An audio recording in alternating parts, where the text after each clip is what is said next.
ബിസ്മില്ലാഹി വൽഹംദുലില്ലാഹ് വസ്സലാത്തു വസ്സലാമു അലാ റസൂലില്ലാഹി സയ്യിദിനാ വഹബീബിനാ വഇമാമിനാ മുഹമ്മദിൻ വആലിഹി വസഹ്ബിഹി അജ്മഈൻ. നമ്മുടെ കർബല അനുസ്മരണത്തിൻ്റെ രണ്ടാം ദിവസം, കർബല മജ്‌ലിസിലെ രണ്ടാം ദിവസം. ഇന്ന് നമ്മൾ ഖദീജ ബീവിയെ കുറിച്ചാണ് പറയുന്നത്. ഖദീജ ബീവിയെ കുറിച്ച് നമ്മൾ ഓർക്കുമ്പോൾ അഹ്ലു ബൈത്തിൻ്റെ അടിസ്ഥാനം അത് റസൂലുള്ളാഹിയും ഖദീജ ബീവിയും ആണ്. യഥാർത്ഥത്തിൽ അഹ്ലു ബൈത്തിന്റെ അടിസ്ഥാനം എന്ന് പറഞ്ഞാൽ മതിയാവില്ല, ഇസ്ലാമിന്റെ അടിസ്ഥാനം എന്ന് പറയണം. പ്രവാചകൻ ഒരിക്കൽ പറയുകയുണ്ടായി, ആ സ്ത്രീ ഉണ്ടായിരുന്നില്ലെങ്കിൽ ഈ മുന്നേറ്റം ഇങ്ങനെയൊന്നും സാധിക്കുമായിരുന്നില്ല. യഥാർത്ഥത്തിൽ നമ്മൾ പ്രവാചകന്മാരെ കുറിച്ചൊക്കെ ഓർക്കുമ്പോൾ ഓരോ പ്രവാചകന്റെയും കൂടെ ഇതുപോലൊരു സാന്നിധ്യം കാണാം. ആദമിന്റെ കൂടെ ഹവ്വ, ഇബ്രാഹിമിൻ്റെ കൂടെ ഹാജർ, മൂസയുടെ കൂടെ ഒരു ആസിയ, ഈസയുടെ കൂടെ മറിയം. ഇങ്ങനെ ഒരു സാന്നിധ്യത്തിൻ്റെ മുഹമ്മദ് നബിയിലേക്ക് എത്തുമ്പോഴുള്ള നാമമാണ് ഖദീജ. ഇതെല്ലാം ഒരേ സ്വഭാവത്തിൻ്റെ വ്യത്യസ്തങ്ങളായ പതിപ്പുകളാണ്. ഖദീജയും മറിയമും രണ്ടാളല്ല, ഖദീജയും ഹാജറും രണ്ടാളല്ല, ഒരേ ആളുടെ വ്യത്യസ്തങ്ങളായ ഭാവരൂപങ്ങളാണത്. ഇപ്പോൾ മുഹമ്മദിനെ മുഹമ്മദാക്കിയത് ഖദീജയാണ് എന്ന് വേണമെങ്കിൽ പറയാം. അതുകൊണ്ട് തന്നെ റസൂലിൻ്റെ എല്ലാ സ്വഭാവ സവിശേഷതകളെയും നാം എത്രമേൽ മഹത്വപ്പെടുത്തുന്നുവോ അത്രമേൽ മഹത്വപ്പെടുത്തപ്പെടേണ്ടുന്ന ഒരു നാമമാണ് ഖദീജ. ഖദീജയെ നമുക്കറിയാവുന്നത് റസൂലുള്ളാഹിന്റെ ഭാര്യ എന്ന നിലക്ക് മാത്രമാണ്. പക്ഷേ ഖദീജയുടെ മറ്റൊരു വ്യക്തിത്വമുണ്ട്. അത് മുഹമ്മദ് നബിയുടെ സംരക്ഷക എന്നുള്ള നിലക്ക് കൂടിയാണ്. വിശുദ്ധ ഖുർആനിൽ ഖദീജ ബീവിയെ മെൻഷൻ ചെയ്തിട്ടുള്ളത് അലം യജിദക യതീമൻ ഫആവ വവജദക ളാല്ലൻ ഫഹദ വവജദക ആയിലൻ ഫഅഗ്ന എന്ന് പറഞ്ഞുകൊണ്ടാണ്. വദ്ദുഹാ വല്ലൈലി ഇദാ സജ മാ വദ്ദഅക റബ്ബുക വമാ ഖല വലൽ ആഖിറതു ഖൈറുൽ ലക മിനൽ ഊല വലസൗഫ യുഅതീക റബ്ബുക ഫതർള അലം യജിദക യതീമൻ ഫആവ വവജദക ളാല്ലൻ ഫഹദ വവജദക ആയിലൻ ഫഅഗ്ന. പ്രവാചക, അങ്ങയെ നാം കൈവിടുകയില്ല എന്ന് പറഞ്ഞുകൊണ്ട് പ്രവാചകനോട്, ഇത് പ്രവാചകനോട് മാത്രമല്ല, ഇത് വായിക്കുന്ന ഓരോരുത്തരോടുള്ള ഖുർആനിൻ്റെ ആശ്വാസമാണ്. നിന്നെ ആര് കൈവിട്ടാലും, നിന്നെ ആരൊക്കെ മാറ്റി നിർത്തിയാലും, നിന്നെ ആരൊക്കെ തള്ളിപ്പറഞ്ഞാലും, ആര് നിന്നെ വേണ്ടെന്ന് വെച്ചാലും എനിക്ക് നിന്നെ വേണം എന്ന് ഓരോ മനുഷ്യനോടും ഓരോ ജീവിയോടുമുള്ള സൃഷ്ടാവിൻ്റെ വാക്കാണത്. അത് മുഹമ്മദ് നബിയോടാകുമ്പോൾ മുഹമ്മദ് നബിയെക്കുറിച്ചായിത്തീരുന്നു എന്ന് മാത്രം. അവിടെ മുഹമ്മദ് നബിയോട് പറയുന്നത്, നീ വളരെ ദരിദ്രനായിരുന്നു എന്ന കാര്യം ഓർക്കണം, അപ്പോൾ നിന്നെ ഞാൻ സമ്പന്നനാക്കി. ഇത് സകല അർത്ഥത്തിലുമാണ് കേട്ടോ. നമ്മൾ ഭൗതികമായ ദാരിദ്ര്യം എന്ന് മാത്രം കണക്കാക്കേണ്ടതില്ല. ഭൗതികമായ ദാരിദ്ര്യം ഉണ്ടായിരുന്നു മുഹമ്മദ് നബിക്ക്. ആ ഭൗതികമായ ദാരിദ്ര്യത്തിൽ മുഹമ്മദ് നബിയെ സമ്പന്നനാക്കാൻ അള്ളാഹു കണ്ടെത്തിയ വഴി ഖദീജയാണ്. അത് ചെറിയ രീതിയിലുള്ള സമ്പന്നതയായിരുന്നില്ല. ഖദീജ എന്ന് പറയുന്നത് അന്നാട്ടിലെ വർത്തക പ്രമാണി എന്നൊന്നും പറഞ്ഞാൽ പോരാ. എല്ലാ ദിവസവും ഖദീജയുടെ സംഘങ്ങൾ മക്കയിൽ നിന്ന് സിറിയയിലേക്കും സിറിയയിൽ നിന്ന് മക്കയിലേക്കും സഞ്ചരിച്ചുകൊണ്ടേയിരുന്നു. എല്ലാ ദിവസവും എപ്പോഴെങ്കിലും ഒരു കച്ചവട സംഘം പോവുകയല്ല. മക്കയിൽ നിന്ന് എല്ലാ ദിവസവും ഒരു കച്ചവട സംഘം ഖദീജയുടേതായിട്ട് സിറിയയിലേക്ക് പോകും, പലവിധ സാധനങ്ങളുമായിട്ട്. സിറിയയിൽ നിന്ന് തിരിച്ചു വരും. ഇങ്ങനെ ഇടതടവില്ലാതെ കച്ചവടം ചെയ്തുകൊണ്ടിരുന്ന ഒരു കച്ചവടക്കാരിയാണ് ഖുവൈലിദിന്റെ മകൾ ഖദീജ. സമർത്ഥയായിരുന്നു. എല്ലാം കാണാനും പഠിക്കാനും നിയന്ത്രിക്കാനും കഴിവുള്ള അതീവ ശ്രദ്ധാലുവായ ഒരു കച്ചവടക്കാരിയായിരുന്നു ഖദീജ. അങ്ങനെ ഉള്ള ഖദീജയുടെ സ്വത്ത് ഒരുപക്ഷെ നമ്മൾ ഊഹിക്കുന്നതിനേക്കാളൊക്കെ മേലെയാണ്. അത്തരത്തിലുള്ള ഒരു കച്ചവടക്കാരിയാണ് പ്രവാചകനെ, അല്ലെങ്കിൽ അന്നത്തെ മുഹമ്മദിനെ പ്രണയാഭ്യർത്ഥനയ്ക്കൊടുവിൽ വിവാഹം ചെയ്യുന്നത്. ഈ പ്രണയം എന്നൊക്കെ പറയുമ്പോൾ നമ്മൾ വിചാരിക്കുന്നത് നമ്മൾ ഇന്ന് കാണുന്ന ഒരു വളരെ ശരീരബന്ധിയായ പ്രേമ രൂപങ്ങളുണ്ടല്ലോ. ശരിക്കും പ്രണയം എന്നത് അതിൻ്റെ ദിവ്യമായ അർത്ഥത്തിൽ ലോകത്ത് പലവരും സംഭവിച്ചിട്ടുണ്ട്. അങ്ങനെ സംഭവിച്ച പ്രണയങ്ങളിൽ ഏറെ വിലപ്പെട്ടതും മഹത്വമുള്ളതുമായ പ്രണയമാണ് ഖദീജ മുഹമ്മദ് ദന്തങ്ങൾക്കിടയിൽ ഉണ്ടായിട്ടുള്ളത്. ഖദീജ ബീവിക്ക് റസൂലിനോട് കടുത്ത പ്രണയം തന്നെയായിരുന്നു. ഇത് പറയുന്നതിന് നമ്മൾ മടിക്കേണ്ട കാര്യമൊന്നുമില്ല. പ്രണയത്തിന് പല കാരണങ്ങളുണ്ടാവും. പ്രവാചകൻ ഖദീജ ബീവിയുടെ ജീവനക്കാരനാണ്. ആദ്യം ഒരു ചെറിയ ഏരിയ, കച്ചവടത്തിൻ്റെ ഒരു ചെറിയ ഏരിയയാണ് ഏൽപ്പിച്ചു കൊടുത്തത്. അത് ഭംഗിയാക്കിയപ്പോൾ മുഴുവൻ സ്ഥാപനത്തിൻ്റെയും ചുമതല നൽകി. എന്നിട്ട് സിറിയയിലേക്കുള്ള സംഘത്തോടൊപ്പം അയച്ചു. അത് ഒരു പ്രാവശ്യമാണോ പല പ്രാവശ്യമാണോ എന്നറിയില്ല. ഒരു പ്രാവശ്യം എന്തായാലും പോയിട്ടുണ്ട്. ഒന്നിൽ കൂടുതൽ തവണ പോയിരിക്കാനാണ് സാധ്യത. അങ്ങനെ മക്കയിൽ നിന്ന് സിറിയയിലേക്ക് പോയി കച്ചവടമൊക്കെ കഴിഞ്ഞ് തിരിച്ചു വന്ന് കണക്കുകളൊക്കെ അവതരിപ്പിച്ചപ്പോഴാണ് മുമ്പുണ്ടായിട്ടില്ലാത്ത, മറ്റു പലരെയും അയച്ചിട്ടും ലഭിച്ചിട്ടില്ലാത്ത ലാഭവും കൃത്യതയും മുഹമ്മദ് നബിയിൽ ഖദീജ കണ്ടത്. അങ്ങനെയാണ് ഖദീജ നബിയെക്കുറിച്ച് കൂടുതൽ പഠിക്കുന്നത്. പഠിച്ചപ്പോഴാണ് അറേബ്യയിൽ എങ്ങും കാണാൻ കഴിയാത്ത വിധത്തിലുള്ള സ്വഭാവ മഹിമയുടെ ഉടമയാണ് ഈ ചെറുപ്പക്കാരൻ എന്ന് ഖദീജയ്ക്ക് മനസ്സിലാവുന്നത്. ആ പഠനം വ്യക്തിപരമായ അടുപ്പത്തിലേക്ക് നീങ്ങുകയും ഒരു ഘട്ടത്തിൽ ഖദീജ നബിയോട് പറഞ്ഞു, റഗിബ്തു ഫീക, എനിക്ക് നിന്നോട് ഇഷ്ടമാണ് എന്ന് പറഞ്ഞു. റഗിബ്തു ഫീക എന്ന് പറയുന്നത് ഇഷ്ടമാണ് എന്നുള്ള മലയാള വാക്കിന് ഒതുങ്ങുന്നതല്ലാതെ, എനിക്ക് നിന്നെ സർവാർത്ഥത്തിലും ഇഷ്ടമാണ്, ഞാൻ യഥാർത്ഥത്തിൽ നിന്നിൽ ലയിച്ചു പോയിരിക്കുന്നു എന്നൊക്കെ പറയാവുന്ന അർത്ഥതലത്തിലുള്ള ഒരു അറബി പ്രയോഗമാണ് റഗിബ്തു ഫീക. പ്രവാചകൻ അതിനോട് പോസിറ്റീവായിട്ടാണ് പ്രതികരിച്ചത്. അവർ തമ്മിൽ ചെറിയ വയസ്സിന്റെ വ്യത്യാസമുണ്ട്. നമ്മൾ വിചാരിക്കുന്ന പോലെ 40ഉം 25ഒന്നും അല്ല. ഖദീജ ബീവിക്ക് 40 വയസ്സ് ഒരു കാരണവശാലും ഇല്ല. ചരിത്രത്തിന്റെ ഏത് കോണിലൂടെ നോക്കിയാലും 30 വയസ്സിന് മുകളിലുണ്ട് എന്നേ പറയാൻ കഴിയുള്ളൂ. അന്നത്തെ കാലത്ത് കല്യാണപ്രായം എന്നൊക്കെ പറയുന്നത് ഒരു 15 വയസ്സൊക്കെയാണ് ശരാശരി. അങ്ങനെ വരുമ്പോൾ ഖദീജ 15-ാം വയസ്സിൽ വിവാഹിതയായിട്ടുണ്ടെങ്കിൽ മൂത്ത മോളുടെ പ്രായം ആ സമയത്ത് 14 or 15 ആണ്. അപ്പോൾ ഒരു 30-31 വയസ്സൊക്കെ ആയിട്ടുണ്ടാവാനാണ് സാധ്യത കണക്ക് കൂട്ടിയാൽ. 40 വയസ്സൊന്നും ഏതായാലും ഖദീജ ബീവിക്കില്ല. അതൊക്കെ മറ്റാരൊക്കെയോ എഴുതി ചേർത്ത കഥകൾ മാത്രമാണ്. അന്ന് ഖദീജ ബീവിക്ക് 3 മക്കളുണ്ട്, 3 പെൺമക്കളുണ്ട്. ആ 3 പെൺമക്കൾ സൈനബ്, റുഖിയ, ഉമ്മു കുൽസും നമ്മൾ ഇന്നലെ പറഞ്ഞു. ആ 3 പെൺമക്കൾ ഉണ്ടായിരിക്കെയാണ്, അവർ വിധവയാണ്, റസൂലിന്റെ ആ പ്രണയാഭ്യർത്ഥന ഉണ്ടാകുന്നത്. പലരും വിവാഹം ചെയ്യാൻ വേണ്ടി ഖദീജയെ സമീപിച്ചിട്ടുണ്ടെങ്കിലും അതൊക്കെ നിരസിച്ച് തൻ്റെ കച്ചവടവും ജീവിതവുമായിട്ട് മുന്നോട്ട് പോകുന്നതിനിടയിലാണ് ഇങ്ങനെ ഒന്ന് സംഭവിക്കുന്നത്.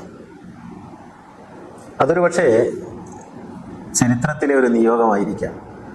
എല്ലാ പ്രവാചകന്മാർക്കും ഒരു ഖദീജയുണ്ട്. ഈ ഖദീജ ഇങ്ങനെ സംഭവിച്ചതാണ്. ഇത് ചരിത്രത്തിൽ സംഭവിക്കുന്ന വളരെ അപൂർവമായൊരു പ്രതിഭാസം കൂടിയാണ് ഖദീജ എന്ന് പറയുന്നത്. ആ പ്രതിഭാസത്തെ നമുക്ക് മനസ്സിലാക്കാൻ കഴിയണമെങ്കിൽ വിവാഹാനന്തരം ആദ്യത്തെ അവരുമായിട്ടുള്ള സമാഗമത്തിനിടയിൽ ഖദീജ പറയുന്നൊരു വാക്കുണ്ട്. ഇനി മുതൽ ഞാൻ, അന്ന് പ്രവാചകനൊന്നും ആയിട്ടില്ല കേട്ടോ, ചെറുപ്പക്കാരനായ നാട്ടിലെ അറിയപ്പെട്ട ഒരു യുവാവ് എന്ന് മാത്രമേ ഉള്ളൂ. പ്രവാചകനൊക്കെ ആകുന്നതിന് മുമ്പാണിത്. ഇനി മുതൽ ഞാൻ എൻ്റെ വീട്ടിൽ ഒതുങ്ങിക്കൂടാൻ ആഗ്രഹിക്കുന്നു. ഞാൻ വലിയ കച്ചവട സാമ്രാജ്യത്തിൻ്റെ അധിപയായി വലിയ കച്ചവട സംഘത്തെയൊക്കെ നയിച്ച് ഞാനിങ്ങനെ ജീവിക്കുകയായിരുന്നു. ഇനി എനിക്കൊന്ന് വീട്ടിൽ ഒതുങ്ങിക്കൂടണം. അതുകൊണ്ടെല്ലാം അങ്ങേക്ക് സമർപ്പിക്കുന്നു. ഇനി മുതൽ ഇത് അങ്ങയുടേതാണ്. എന്തിന് നിങ്ങൾ ചെലവഴിച്ചുവെന്നോ ഇനി എന്തെങ്കിലും അവശേഷിക്കുന്നുവെന്നോ ഒരു കാലത്തും ഞാൻ ചോദിക്കുകയില്ല. അങ്ങയുടെ ഇഷ്ടം പോലെ ചെയ്യുക എന്ന് പറഞ്ഞ് പൂർണ്ണമായും തൻ്റെ ഭർത്താവായി വന്ന ചെറുപ്പക്കാരന് സമർപ്പിച്ചുകൊണ്ടാണ് പിന്നീട് ഖദീജയുടെ ജീവിതം മുന്നോട്ട് പോകുന്നത്. ഒരു ഘട്ടത്തിലും ഖദീജ ചോദിച്ചില്ല എന്നുള്ളതാണ്. അവസാന ഘട്ടത്തിൽ നബിയെ ആ നാട്ടുകാർ ബഹിഷ്കരിക്കുന്നുണ്ട്. നിങ്ങൾക്ക് അറിയാവുന്ന ചരിത്രമാണ്. ഷൈബ് അബി താലിബിൻ അങ്ങനെ ബഹിഷ്കരിച്ച് ഒരു മലഞ്ചെരുവിലേക്ക് എല്ലാവരും സ്വയം ചുരുങ്ങി പോകുന്നുണ്ട്. അതിൽ അബൂ താലിബുണ്ട്, അബൂ താലിബിൻ്റെ മക്കളുണ്ട്, ഖദീജ ബീവിയുണ്ട്. ആ ഘട്ടത്തിൽ നബി ഖദീജ ബീവിയോട് പറയുന്നുണ്ട്, ഖദീജ, നിനക്കിതൊന്നും പരിചയമില്ലാത്തതാണല്ലോ, എനിക്കിതൊക്കെ അറിയാം. ഞാൻ ധാരാളം പട്ടിണി കിടന്നിട്ടുണ്ട്, എൻ്റെ ബാല്യത്തിൽ പട്ടിണി കിടന്നിട്ടുണ്ട്. എനിക്ക് വിശപ്പ് എന്താണെന്ന് അറിയാം, എനിക്ക് കഷ്ടപ്പാടറിയാം. എനിക്കിങ്ങനെയുള്ള മലഞ്ചെരുവുകളിൽ കിടന്ന് പരിചയമുണ്ട്. ഞാൻ ആട്ടിനെ മേയ്ക്കുന്നവനാണ്. നിനക്കിതൊന്നും പരിചയമില്ലല്ലോ, നീ ഹുവൈലിദിൻ്റെ മകളല്ലേ. നീ വലിയ വലിയ സൗകര്യങ്ങളിൽ ജീവിച്ചവളല്ലേ. അതുകൊണ്ട് നീ ഒരു കാര്യം ചെയ്, ഈ ബഹിഷ്കരണമൊക്കെ ഒന്ന് അവസാനിക്കുന്നത് വരെ നീ നിൻ്റെ വീട്ടിൽ പോയി കുടുംബത്തോടൊപ്പം നിൽക്ക്. ഞാനിതെല്ലാം കഴിഞ്ഞതിന് ശേഷം നിന്നെ വിളിക്കാം. ഖദീജയെക്കുറിച്ച് മനസ്സിലാക്കിയ, ഖദീജയുടെ ജീവിതത്തെക്കുറിച്ച് നന്നായിട്ട് അറിയാവുന്ന റസൂല് പറഞ്ഞ സ്വാഭാവികമായ വർത്തമാനമാണത്. അത് ആരും, ഏതൊരു പെണ്ണും അത് സ്വീകരിക്കാൻ ന്യായമായ കാരണമുണ്ട്. പക്ഷെ ഖദീജ പറഞ്ഞത്, അങ്ങനെ വെറുതെ വിട്ടേക്കുക, അങ്ങയോടൊപ്പമുള്ള പട്ടിണിയാണ് സമൃദ്ധമായ ജീവിതത്തെക്കാൾ എനിക്ക് മധുരതരമായിട്ടുള്ളത്. ഈ ഒരു പ്രണയത്തിൻ്റെ പേരാണ് ഖദീജ എന്ന് പറയുന്നത്. ആ സമർപ്പണമാണ് യഥാർത്ഥത്തിൽ പ്രവാചകനെ പ്രവാചകനാക്കി നിർത്തിയത്. ഖദീജയ്ക്ക് വേണമെങ്കിൽ വീട്ടിൽ പോകാം, താമസിക്കാം, ചരിത്രമോ ലോകമോ അവരെ കുറ്റം പറയില്ല. ഷൈബ് അബൂ താലിബ് നിങ്ങൾക്കറിയാലോ, ഒട്ടും അതിശയോക്തി ഇല്ലാതെ പറഞ്ഞാൽ അവിടെ പച്ചിലകൾ പറിച്ചു നിന്നാണ് റസൂലും സംഘവും ജീവിതം നയിച്ചത് 2 വർഷം. കാരണം കാശുണ്ടായിട്ട് കാര്യമില്ല, സാധനം കിട്ടൂല. ഒരു കടയിൽ നിന്നും മുഹമ്മദിനെ അനുകൂലിക്കുന്നവർക്കോ ഒന്നും കൊടുക്കരുത് എന്നായിരുന്നു ഗോത്ര തീരുമാനം ലംഘിക്കാനൊന്നും ആർക്കും കഴിയില്ല, അന്നും ഇന്നും കഴിയില്ല. മുസ്തഫ മൗലവിയുടെ പ്രസംഗം ഒരു പള്ളിയിൽ നടത്തിയാൽ ആ പള്ളി കമ്മിറ്റിക്കാരെ ദീനെന്ന് പുറത്താക്കും എന്നുള്ള ഗോത്ര തീരുമാനം ഇന്നുണ്ട്. അത് എല്ലാ കാലത്തും ഗോത്രം എന്ന് പറയുന്നത് ഇന്ന് മതമായി പ്രകാശിക്കുന്നു എന്നേ ഉള്ളൂ. ആ ഗോത്രീയതയാണ് നമ്മുടെ ഒക്കെ ഉള്ളിൽ വർക്ക് ചെയ്തുകൊണ്ടിരിക്കുന്നത് എപ്പോഴും. ഇതായിരുന്നു അന്ന് പലർക്കും എതിരഭിപ്രായം ഉണ്ടായിരുന്നു. എന്തിനാണ് അങ്ങനെ മുഹമ്മദിനെ പട്ടിണിക്കിടുന്നത്, അങ്ങനെ പാടുണ്ടോ, അതൊക്കെ മോശം സംഗതിയല്ലേ എന്ന് എല്ലാവർക്കും അഭിപ്രായമാണ്. അങ്ങനെ പലർക്കും അഭിപ്രായം ഉണ്ടായിരുന്നു, പല ചെറുപ്പക്കാർക്കും. പക്ഷെ ആ അഭിപ്രായം പ്രകടിപ്പിക്കാൻ അവർക്ക് സാധിച്ചിരുന്നില്ല. കാരണം അഭിപ്രായം പ്രകടിപ്പിക്കാൻ കഴിയാത്ത ഒരു ചുറ്റുപാട് എല്ലാ കാലത്തും ഈ ഗോത്ര രീതികൾക്കുണ്ട്. കാരണം അതൊരു മാഫിയ സംഘം പോലെയാണ് പ്രവർത്തിക്കുക. അതുകൊണ്ട് നിങ്ങളെ കബറടക്കില്ല എന്ന് പറയുമ്പോൾ, നിങ്ങളുടെ വിവാഹം ചെയ്തു തരില്ല, മകളുടെ വിവാഹം ചെയ്തു തരില്ല എന്ന് പറയുമ്പോൾ, അല്ലെങ്കിൽ നിങ്ങളുടെ മക്കളെ മദ്രസയിൽ പഠിപ്പിക്കില്ല എന്നൊക്കെ പറയുമ്പോൾ, അങ്ങനെ നമ്മളെ പേടിപ്പിക്കാനുള്ള, ഭയപ്പെടുത്താനുള്ള പല ആയുധങ്ങളും കൈവശം വെച്ചുകൊണ്ടാണ് ഈ ഗോത്ര രീതികൾ എപ്പോഴും പ്രവർത്തിച്ചുകൊണ്ടിരിക്കുന്നത്. അതുകൊണ്ട് ആ തിട്ടൂരങ്ങൾക്ക് മനുഷ്യൻ മനസ്സില്ലെങ്കിലും വഴങ്ങേണ്ടി വരുന്നു എന്നുള്ളതാണ്. ഇത് അങ്ങനെയാണ്. ജോസഫ് മുണ്ടശ്ശേരി മാഷ് എന്തുകൊണ്ടാണ് തെമ്മാടിക്കുഴിയിൽ അടക്കിയതെന്ന് ചോദിച്ചാൽ, ജോസഫ് മുണ്ടശ്ശേരി മാഷിന്റെ കഴിവിനെ കുറിച്ച് ആർക്കും അഭിപ്രായ വ്യത്യാസം ഉള്ളത് ആയിരുന്നില്ല. മറിച്ച് ഗോത്രീയതക്കെതിരെ നീങ്ങിയാൽ നിങ്ങളുടെ ഗതി ജോസഫ് മുണ്ടശ്ശേരി മാഷിന്റെ തെമ്മാടിക്കുഴി ആയിരിക്കും എന്നുള്ള ഓർമ്മപ്പെടുത്തലാണത്. നമുക്ക് തെമ്മാടിക്കുഴിയില്ല, പക്ഷേ അതിനേക്കാൾ വലിയ മറ്റു കുഴികളുണ്ട് എന്ന വ്യത്യാസം മാത്രമേ ഉള്ളൂ. അപ്പോൾ പറഞ്ഞു വരുന്നത്, ഇങ്ങനെ ബഹിഷ്കരിച്ച് കാശ് ഒക്കെ കയ്യിലുണ്ട്, ഖദീജ ബീവിയുടെ പണമൊക്കെ ഉണ്ട്, പക്ഷേ ഈ പണം കൊടുത്ത സാധനം കിട്ടണ്ടേ, പണം ഭക്ഷിക്കാൻ കഴിയില്ലല്ലോ. അങ്ങനെയാണ് പ്രവാചകനും കുടുംബവും, വൃദ്ധനായ അബൂ താലിബ് ഉൾപ്പെടെയുള്ള ആളുകൾ ഒട്ടകങ്ങൾ തിന്നുന്ന പച്ചില തിന്നിട്ടാണ് പലപ്പോഴും വിഷപ്പടക്കിയിരുന്നത്. ആരും കാണാതെ ആരൊക്കെയോ കൊണ്ടുകൊടുക്കുന്ന കള്ളക്കടത്ത് എന്ന് വേണമെങ്കിൽ പറയാവുന്ന, കാരണം ഗോത്ര നിയമത്തെ ലംഘിച്ചുകൊണ്ട് ആരൊക്കെയോ ഇരുട്ടിന്റെ മറവിൽ കൊണ്ടുകൊടുക്കുന്ന അപ്പകഷ്ണങ്ങളായിരുന്നു പലപ്പോഴും പ്രവാചകന്റെയും കുടുംബത്തിന്റെയും അന്നം എന്ന് പറയുന്നത്. ആ ഘട്ടത്തിൽ ഒരു സംഭവം ഉണ്ടാകുന്നുണ്ട്. അവിടെ പുതിയ ചെറുപ്പക്കാരായ കുറച്ചാളുകൾ അവിടെ ഇങ്ങനെ ചില മത്സരങ്ങൾ നടത്തിക്കൊണ്ടിരിക്കുകയാണ്. അപ്പോൾ ഒരു സ്ത്രീ രൂപം വന്ന് വെള്ളം എടുത്തു കൊണ്ടുപോകുന്നത് കാണാൻ, ദൂരെ അകലെ നിന്ന് വെള്ളം ശേഖരിച്ച് കൊണ്ടുപോകണം. അന്ന് ഒറ്റപ്പെട്ട സ്ഥലങ്ങളിലല്ലേ വെള്ളം ഉണ്ടാവുള്ളൂ. അപ്പോൾ അവർ ചോദിക്കുന്നു, അതാരാണ്, നമുക്ക് പരിചയമില്ലാത്തൊരു സ്ത്രീ വെള്ളം എടുത്ത് കൊണ്ടുപോകുന്നു. അപ്പോൾ അവർ മെലിഞ്ഞ രൂപം. അപ്പോൾ അവർ വന്ന് ചോദിക്കുന്നുണ്ട്, നിങ്ങൾ ആരാണ്, നിങ്ങൾ എവിടെ നിന്നാണ് വരുന്നത്? അപ്പോൾ അവർ പറയുന്നത്, നിങ്ങൾക്ക് ഞങ്ങളെ അറിയില്ല, നിങ്ങൾ ചെറിയ കുട്ടികളല്ലേ, എങ്കിലും നിങ്ങൾ പറയൂ ആരാണ്. അപ്പോൾ അവർ പറയുന്നുണ്ട്, ഞാൻ ഹുവൈലിദിന്റെ മകൾ ഖദീജയാണ്. ഹുവൈലിദിന്റെ മകൾ ഖദീജയോ? നിങ്ങളെക്കുറിച്ച് ഞങ്ങൾ ധാരാളം കേട്ടിട്ടുണ്ടല്ലോ, നിങ്ങൾ ഈ നാട്ടിലെ വലിയ പ്രമാണിയല്ലേ, കച്ചവടക്കാരിയല്ലേ, ധനികയല്ലേ, നിങ്ങൾ എന്താണ് ഇങ്ങനെ വെള്ളമൊക്കെ കോരിക്കൊണ്ടുവന്ന്, എന്താണ് നിങ്ങളുടെ രൂപം ഇങ്ങനെ? അപ്പോഴാണ് പറയുന്നത്, ഞാൻ ഖദീജ, നിങ്ങൾ കേട്ട ഹുവൈലിദിന്റെ മകൾ എന്നതിനപ്പുറത്ത് എനിക്ക് മറ്റൊരു വിലാസമുണ്ട്, ഞാൻ മുഹമ്മദിന്റെ ഭാര്യ ഖദീജയാണ്. അപ്പോഴാണ് ആ ചെറുപ്പക്കാർ പോയിട്ടാണ് പിന്നീട് നാട്ടിൽ കലാപം ഉണ്ടാക്കുന്നത്. മുഹമ്മദിനും കുടുംബത്തിനുമെതിരെ വെച്ചിട്ടുള്ള ഈ ബഹിഷ്കരണ പത്രിക കീറിക്കളയണം എന്ന് പറഞ്ഞിട്ട് കഅബയിൽ തൂക്കിയ ബഹിഷ്കരണ പത്രിക കീറിക്കളയുകയും, അങ്ങനെ ബഹിഷ്കരണം നാട്ടുകാരായ ചിലരുടെ കലാപത്തിൽ ബഹിഷ്കരണം അവസാനിക്കുകയും മുഹമ്മദ് നബിയും കുടുംബവും വീട്ടിലേക്ക് തിരിച്ചു വരികയും ചെയ്യുന്നത്. ഞാൻ പറയുന്നത്, മുഹമ്മദ് നബി ബഹിഷ്കരിക്കപ്പെട്ടു എന്നതിനേക്കാൾ കൂടുതൽ നാം കാണേണ്ടത് ഖദീജ ബഹിഷ്കരിക്കപ്പെട്ടു എന്നുള്ളതാണ്. അന്നാട്ടിലെ വലിയ കച്ചവടക്കാരിയായിട്ടുള്ള, അന്നാട്ടിലെ അറിയപ്പെട്ട, എല്ലാവർക്കും സ്വീകാര്യയായ ഒരു സ്ത്രീ ഇങ്ങനെ ബഹിഷ്കരിക്കപ്പെടുകയും അവർ ആ ബഹിഷ്കരണത്തെ സർവാത്മന ഉൾക്കൊള്ളുകയും പോകാനുള്ള ചാൻസ് ഉണ്ടായിട്ടും ഞാൻ പോകുന്നില്ല, അങ്ങയോടൊപ്പം പട്ടിണി കിടക്കലാണ് എനിക്ക് ഏറ്റവും മധുരതരമായിട്ടുള്ളത് എന്ന് പറഞ്ഞ് പ്രവാചകനോടൊപ്പം നിൽക്കുകയും ചെയ്ത ചരിത്രത്തിൻ്റെ വിസ്മയത്തിൻ്റെ പേരാണ് ഖദീജ എന്ന് പറയുന്നത്. അതാണ് ഖുർആനിൽ പറയുന്നത് വവജദക ആഇലൻ ഫഅഗ്ന, നിന്നെ നാം സമൃദ്ധമായ ജീവിതത്തിൻ്റെ ഉടമയാക്കി എന്ന് പറയുന്നത് ഖദീജയെ കുറിച്ചുള്ള ഖുർആനിൻ്റെ ഒരു പ്രശംസയാണ്. അത് വാനം പ്രശംസിക്കാൻ, മാലാഖമാർ പ്രശംസിക്കാൻ മാത്രം യോഗ്യതയുള്ള ഒരു സ്ത്രീരത്നമായിരുന്നു അവരെന്നർത്ഥം. അത് കേവലമായ ഭൗതിക ദാരിദ്ര്യത്തെക്കുറിച്ചല്ല എന്ന് ഞാൻ പറഞ്ഞു. അതിന് ഒരുപാട് അർത്ഥതലങ്ങളുണ്ട്. ആ അർത്ഥതലങ്ങളൊക്കെ ഉള്ളതോടൊപ്പം തന്നെ മുഹമ്മദ് നബിയുടെ ഈ ഒരു പിന്നെ കാര്യത്തെ കൂടിയാണ് ഖുർആൻ മെൻഷൻ ചെയ്യുന്നത്. അപ്പോൾ ഖദീജ മുഹമ്മദ് നബിയുടെ ജീവിതത്തെ എങ്ങനെയാണ് പുഷ്കലമാക്കിയത് എന്ന് നാം ആലോചിച്ചാൽ, അത് ഒരു പനിനീർ ചെടിയുടെ മുകളിൽ വിടർന്നു നിൽക്കുന്ന സഹസ്രദളങ്ങളുള്ള ഒരു പനിനീർ പൂവ് പോലെ മുഹമ്മദ് എന്ന് പറയുന്ന ഒരു ചെടിയിൽ വിരിഞ്ഞു നിൽക്കുന്ന ഏറ്റവും വലിയ പൂവേതെന്ന് ചോദിച്ചാൽ അത് ഖദീജ എന്ന പൂവാണ് എന്ന് നമുക്ക് പറയാൻ കഴിയും. മാണിക്യ മലരായ പൂവി മഹദിയാം ഖദീജ ബീവി എന്ന പാട്ട് യഥാർത്ഥത്തിൽ അതിൻ്റെ ആശയങ്ങൾ ഉൾക്കൊള്ളുന്ന പാട്ട് തന്നെയാണ്. കാരണം അത് പ്രവാചകനായി കഴിഞ്ഞതിന് ശേഷം ഹിറാ ഗുഹയിൽ നിന്ന് നബി ഇറങ്ങി വന്നിട്ട് പിന്നെ ഖദീജയോട് തൻ്റെ അനുഭവങ്ങൾ പറയുമ്പോൾ ഖദീജ പറയുന്ന ഒരു വാക്കുണ്ട്, വല്ലാഹി ലാ യുഖ്സികല്ലാഹു അബദ, ഒരിക്കലും അള്ളാഹു നിങ്ങളെ കൈവിടുകയില്ല. ഇന്നക ലതസിലുർ റഹിം, നിങ്ങൾ കുടുംബബന്ധം ചേർക്കുന്ന ആളാണ്. പിന്നെ അതുപോലെ തഹ്മിലുൽ കൽ, നിങ്ങൾ എല്ലാ പ്രയാസങ്ങളും അനുഭവിക്കുന്ന മനുഷ്യരെ ചേർത്ത് പിടിക്കുന്ന ആളാണ്.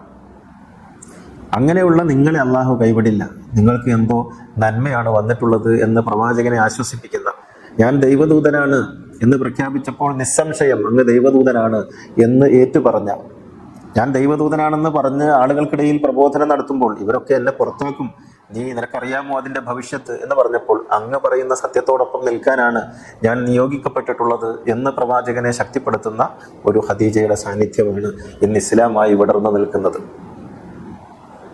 അതാണ് അഹ്ലുബൈത്തിന്റെ അടിത്തറ എന്ന് പറയുന്നത്.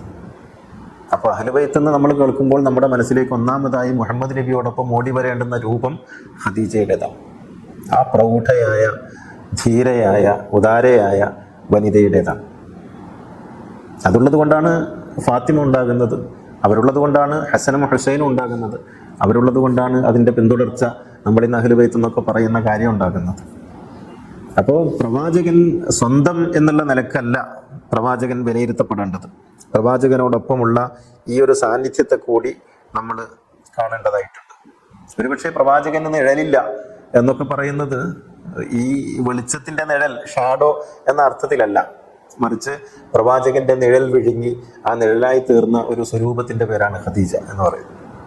അത് പ്രവാചകന്റെ സർവ്വ വേദനകളെയും ഏറ്റെടുത്ത്, അങ്ങനെ ഈ ഉമ്മമാരുടെ ഒരു പ്രത്യേകത എന്ന് പറയുന്നത് നമ്മുടെ വേദനകളൊക്കെ അവർ ഏറ്റെടുക്കുന്നു എന്നുള്ളതാണ്. അത് മാതാക്കൾക്ക് മാത്രം കഴിയുന്ന ഒരു സംഗതിയാണ്. തങ്ങളുടെ എല്ലാ വേദനകളെയും ഉമ്മമാരെ ഏറ്റെടുക്കും. അതുകൊണ്ടാണ് ഉമ്മ ഉള്ള കാലത്തോളം നമ്മൾ അനാഥരാകുന്നില്ല. നമ്മളെപ്പോഴും നമ്മുടെ ഉമ്മ നമ്മോടൊപ്പം ഉണ്ടെങ്കിൽ നിങ്ങൾക്ക് 80 വയസ്സായാലും നിങ്ങൾ അനാഥനാണ്. ഉമ്മ മരിക്കുമ്പോഴാണ് ഒരാൾ അനാഥനാകുന്നത്. അത് എത്ര പ്രായമുള്ള ആളാണെങ്കിൽ പോലും, നമ്മൾ എത്ര ഉയർന്ന സ്ഥാനത്തെത്തിയാലും നമ്മെ മോനെ എന്ന് വിളിക്കുമ്പോൾ നമ്മളൊരു കുഞ്ഞായി തീരുന്നുണ്ട്. ആ ഉമ്മയുടെ സ്ഥാനത്തായിരുന്നു പ്രവാചകന്റെ ഖദീജ എന്ന് പറയുന്നത്. അങ്ങനെ തന്നിലേക്ക് ചേർത്ത് നിർത്തിയ ഒരു മാതൃത്വത്തിന്റെ പേര് കൂടിയാണ് ഖദീജ.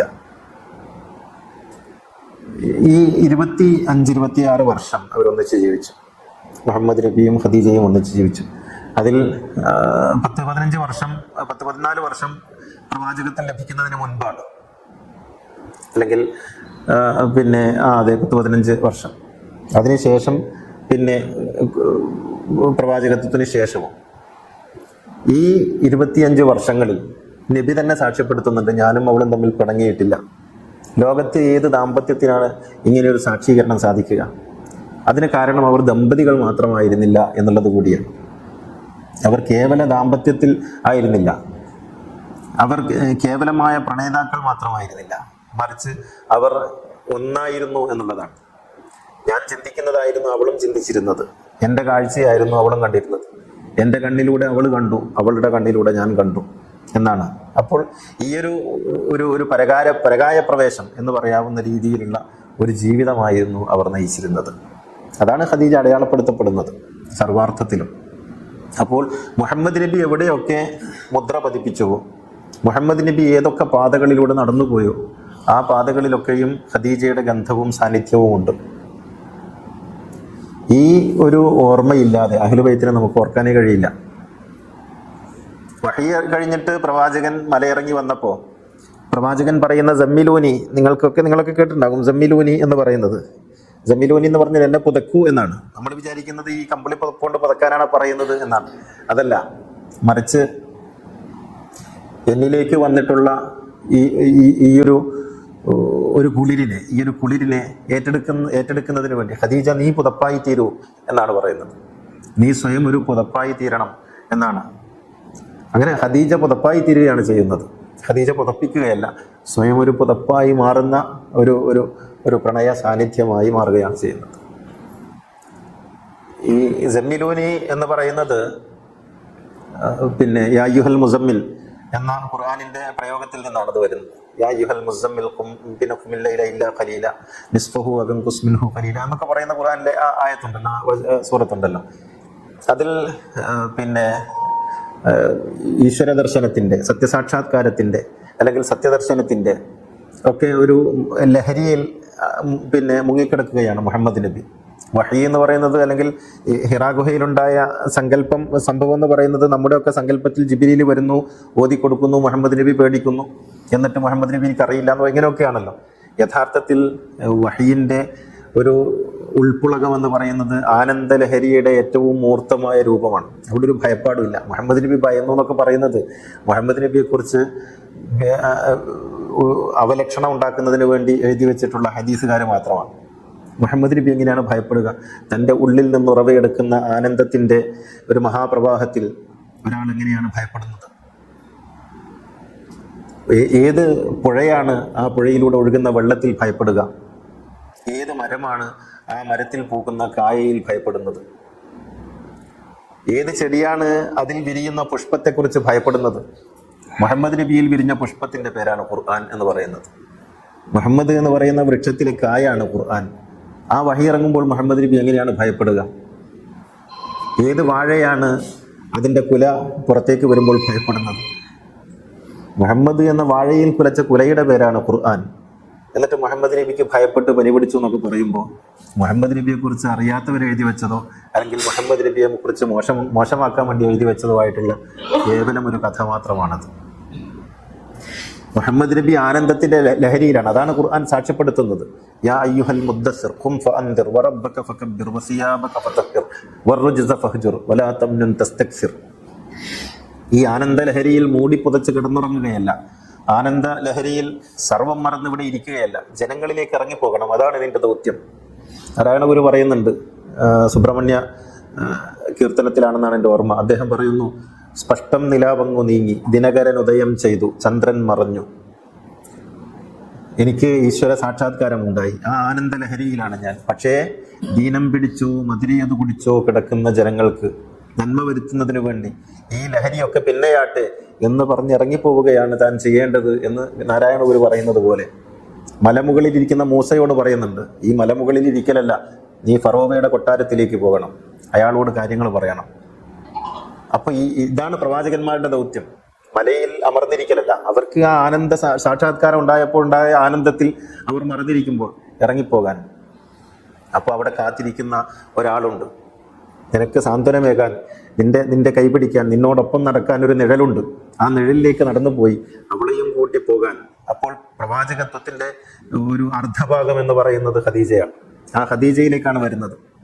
പ്രവാചകത്വം ലഭിച്ച ശേഷം ആ പ്രവാചകത്തിന്റെ പൂർണ്ണത തേടി സ്വയം പുതപ്പായി മാറി തന്നെ ശക്തിപ്പെടുത്താൻ വേണ്ടി പ്രവാചകൻ ആഗ്രഹിച്ചെത്തുന്നത് ഖദീജയിലേക്കാണ്. അതൊരു സ്ത്രീ സാന്നിധ്യം മാത്രമായിരുന്നില്ല, അതൊരു ദിവ്യ സാന്നിധ്യം കൂടിയായിരുന്നു എന്ന് നമ്മൾ അപ്പോഴറിയും.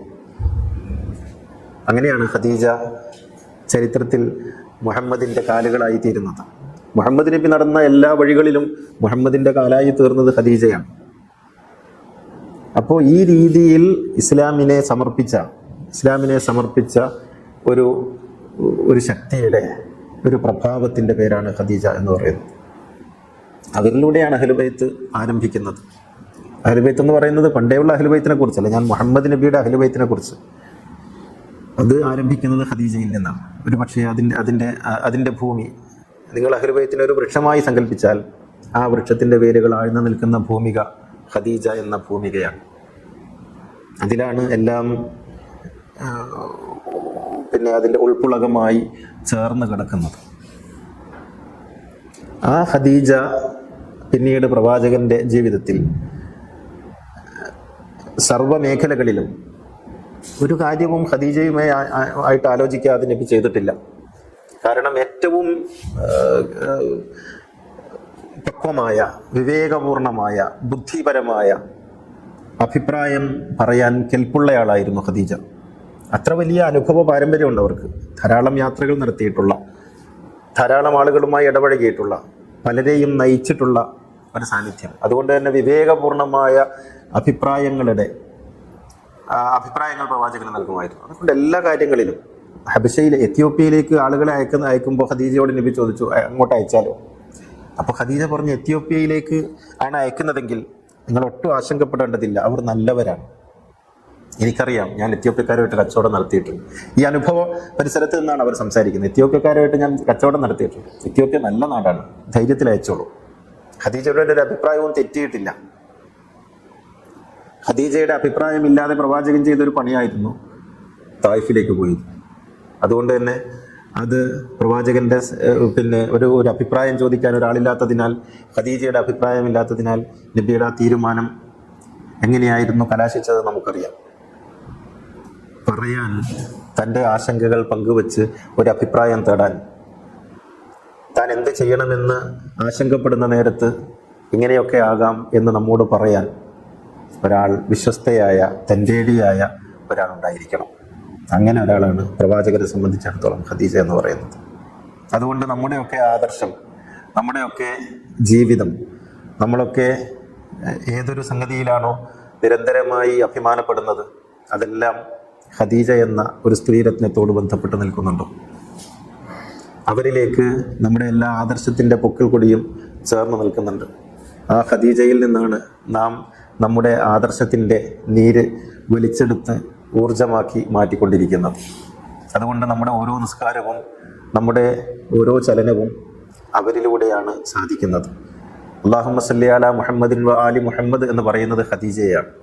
ആലു മുഹമ്മദിൻ്റെ ഒന്നാം സ്ഥാനത്ത് വരുന്ന പേര് ഖദീജയുടെ നാമമാണ്.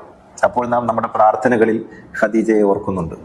നമ്മുടെ പ്രാർത്ഥന മുഹമ്മദ് നബിയെ നമ്മൾ എങ്ങനെ പറയുന്നുവോ അത്രത്തോളം പ്രാധാന്യത്തോടെ ഖദീജയെക്കുറിച്ച് നാം വീണ്ടും വീണ്ടും സ്മരിച്ചുകൊണ്ടിരിക്കുന്നുണ്ട്.